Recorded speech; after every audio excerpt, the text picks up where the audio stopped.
आप देख रहे हैं दैनिक इंडिया टीवी न्यूज, खबर सच्चाई की। रायबरेली संवाददाता श्रवण कुमार। रायबरेली पुलिस ने प्लान मर्डर का खुलासा करते हुए एक हत्यारोपी को मैं आला कत्ल में किया गिरफ्तार। मामला महाराजगंज कोतवाली क्षेत्र के कपूरपुर गांव का था, जहां 3 जून को तेज बहादुर की ट्यूबवेल पर फावड़े से काटकर हत्या कर दी थी। दिन दहाड़े हुए हत्याकांड से पूरे जिले में हड़कंप मच गया। पुलिस अध्यक्ष ने हत्याकांड के जल्द खुलासे के लिए कई टीमों का गठन किया था। पुलिस ने मुखबिर की सूचना पर गांव के ही मृतक के दूर के रिश्तेदार राम मनोहर को पूछताछ के लिए उठाया। पुलिस के द्वारा थोड़ी कड़ाई से पूछताछ करने पर राम मनोहर ने जो कहानी बताई, उससे पुलिस के होश उड़ गए। राम मनोहर ने बताया कि 18 अप्रैल 2025 को उसकी बेटी की शादी थी, लेकिन मृतक तेज बहादुर मेरी बेटी के ससुराल वालों को जहर खाने की झूठी सूचना लेकर शादी तुड़वाने की कोशिश की थी, लेकिन किसी तरह मान मनोबल के बाद बेटी की शादी संपन्न हो गई थी। तभी से मैंने तेज बहादुर को ठिकाने लगाने की योजना बनाई थी। अपनी योजना के तहत 3 जून को मैं तेज बहादुर के ट्यूबवेल पर पहुंचा, जहां वह पीपरमेंट की टंकी की सफाई कर रहा था। मैंने ट्यूबवेल की कोठरी में रखे फावड़े को निकालकर पीछे से तेज बहादुर की गर्दन पर वार कर दिया, जिससे उसकी मौके पर ही मौत हो गई। इसके बाद मैं घटना स्थल से फरार हो गया। पुलिस ने पकड़े गए आरोपी राम मनोहर के पास से हत्या में प्रयुक्त फावड़े को बरामद करके न्यायिक अभिरक्षा में जेल भेज दिया गया है। आइए सुनते हैं संजीव कुमार सिन्हा, अपर पुलिस अध्यक्ष को। ब्यूरो रिपोर्ट, दैनिक इंडिया टीवी न्यूज। करके क्या खुलासा हो रहा है? ये 3 जून को थाना क्षेत्र महाराजगंज में पुलिस को सूचना मिली कि एक व्यक्ति है, मृत पड़ा है, उसके गर्दन के पीछे एक वार है, फावड़े के चोट के निशान है।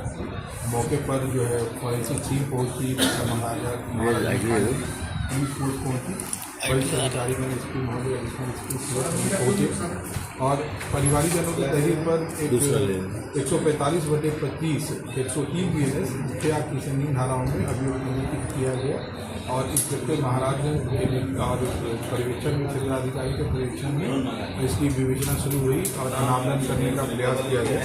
इसमें एक जो हम लोगों ने घटना का अनावरण किया वो इस प्रकार से है कि उसी हलोर गांव का ही रहने वाला राम मनोहर है, उसके दूर का रिश्तेदार लगता है और रिश्ते में उसको यूँ कहें कि वो नाना भी बुलाता था।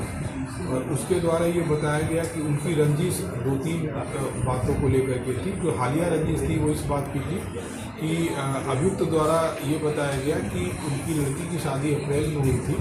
इसके ससुराली जनों तक या गांव में, क्योंकि दूसरी जाति के लोगों का ही वो बहुत गाँव है, ये रूमर फैला गया था कि उनकी बेटी ने शादी से पूर्व जो है जहर खा लिया था।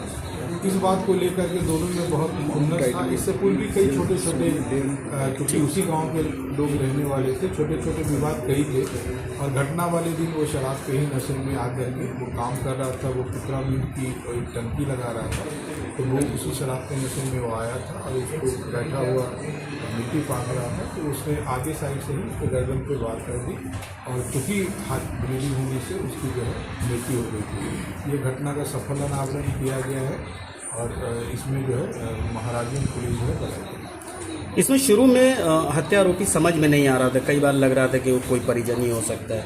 पुलिस पहुंची कैसे हत्यारे तक? और वहाँ पे कई जो हमारी जो वैज्ञानिक तकनीक है, CCTV सर्विलांस इत्यादि का सहयोग लिया गया था।